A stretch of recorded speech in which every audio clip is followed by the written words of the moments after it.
Small city cars have always made up a very important part of the market. Kia have positioned the Picanto as the premium choice in that segment. Let's see why they say that and whether it lives up to it or not.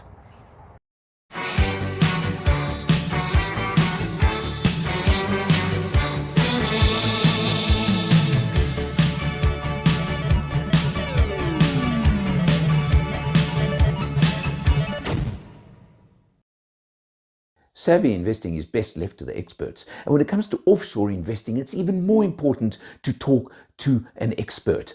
Well, Earl Don from Forexpert is the guy you should be talking to for your offshore investments. Hi, I'm Alan R. from MotorMatters, CHANGECARS and all things motoring. Today we're looking at the little Kia Picanto, the baby in the Kia range and the A segment hatchback that they offer. It was facelifted very, very recently, and this is the new facelift version. So how can you tell, and what's the difference? Let's start there. Well, of course, it's got what Kia call their Tiger Shark grille. You can see the family grille over here, and it's a bit more pronounced than it was before. Also, the Kia feature that they have had for a little while now of the Kia name on the front, the bonnet over there. It's a little thing like that. Now, it does come in various models, and they're little signs. It's very difficult to know which spec level you're actually looking at. You've got daytime running lights, you've got very neat, sharp-looking headlights over here, things like that, that are obviously standard on all of them. This is the base LX model. So it's the bottom of the range, but looking at it, you wouldn't say so, would you? One giveaway, of course, is plastic wheel trims. The moment you go up to the next spec level EX model, you still get 14-inch wheels, but they become alloys. Now, those are choices you can make, and of course your bank manager will help you make. But other than that, it's a very, very neat looking little car, and I've got to keep using the word little. But of course, where do the big tests come in? Well, the driver's seat is set for me, so let's have a look. For a city runaround, I would say there's decent legroom for me in the back, and headroom with my hat on, definitely more than adequate. So, got to give it good marks for that. Cloth trim, but no complaints about that. You've got electric windows front and rear. Good point over there. There are some that, for example, the controls may be in different places, in the proper place on the door. So that's a neat little feature and something that, of course, you've got to look at. You come round to the rear. This is where they made one or two other minor changes on the facelift. And, for example, you've got the light bar across the rear now, across the rear hatch, becoming so popular, becoming so common. You've also got the sort of squared off effect at the rear over here with these little extra lights down at the bottom, and even a little diffuser effect over there.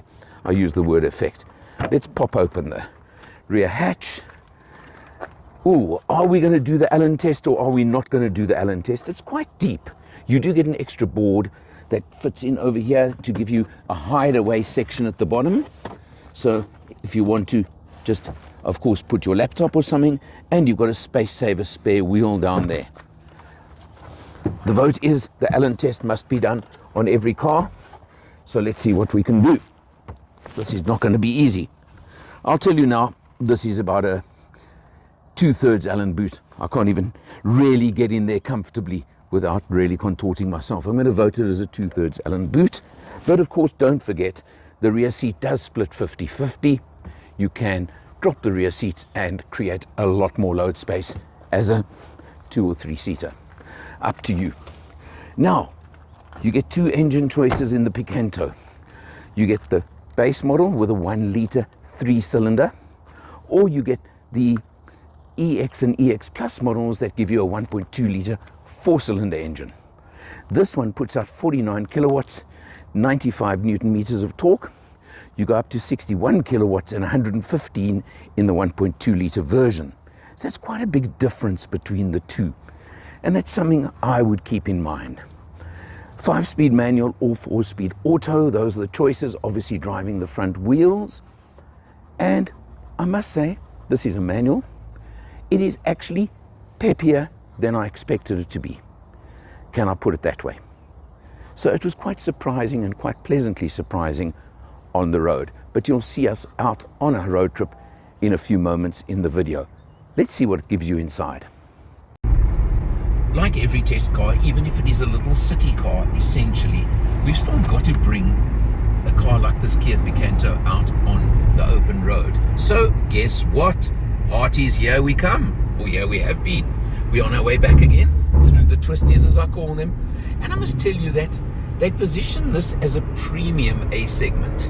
In other words, a premium little hatchback. And it certainly lives up to that. The engine is very, very buzzy. Don't know if you can hear it, but you've got to run it on revs. You've got to run the revs a little bit because it's only a 1 litre 3-cylinder with 49 kilowatts and I think 90 Newton meters. So it really isn't a ball of fire, or so you expected. But it gives you much more than you expect all the time. Be prepared to drop a gear or two for steep uphills or for overtakes. But then it does it, and it'll buzz at you like anything while you're doing it, but it can handle it and it can do it well.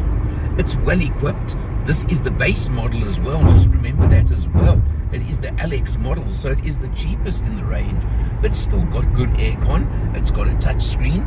It does have Android Auto, but strangely, unless I'm getting it wrong, it seems like you can only link Android Auto through a USB-C, not a USB-A, which I don't have with me, so unfortunately I couldn't put it onto Android Auto. But it's got all those things you want. The 5-speed gearbox manual is light, easy. The clutch is as light as they come. The gear shift may not have the most feel in the world, but it's light, it's easy. It just goes click, click, and there you go, and it's in the gear. So overall, it really feels like a well put together, well screwed together, small car that surprises me a little bit. And let me just tell you that basically, so far, having done 140 kilometers, splits almost evenly between urban and now our cruise to Hearties, and I'm showing overall 5.3 liters per 100 at this stage of the test. Not bad, Kia. Thanks for that. Hello, my name is Michael. I'm the owner of CHANGECARS and the host of the TV show All Things Motoring. I have one mission, and that is to make a difference to the motoring public. Making a difference how? Making sure that you have safe options, making sure that you have knowledge. In that regard, it is my absolute pleasure and privilege to work with Alan Rosenmeyer of MotorMatters. The man with a hat, I'm the man with no hat, he's the man with the knowledge. Thank you for watching. Jumping in behind the wheel, you can see you've got very, very basic instrumentation. You do get TFT, a 4-inch TFT screen if you go up to EX and EX Plus.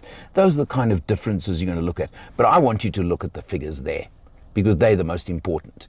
Done 391 kilometers on this test. Look at that. Now, it is a 35-litre tank, and there's still 170 kilometers left.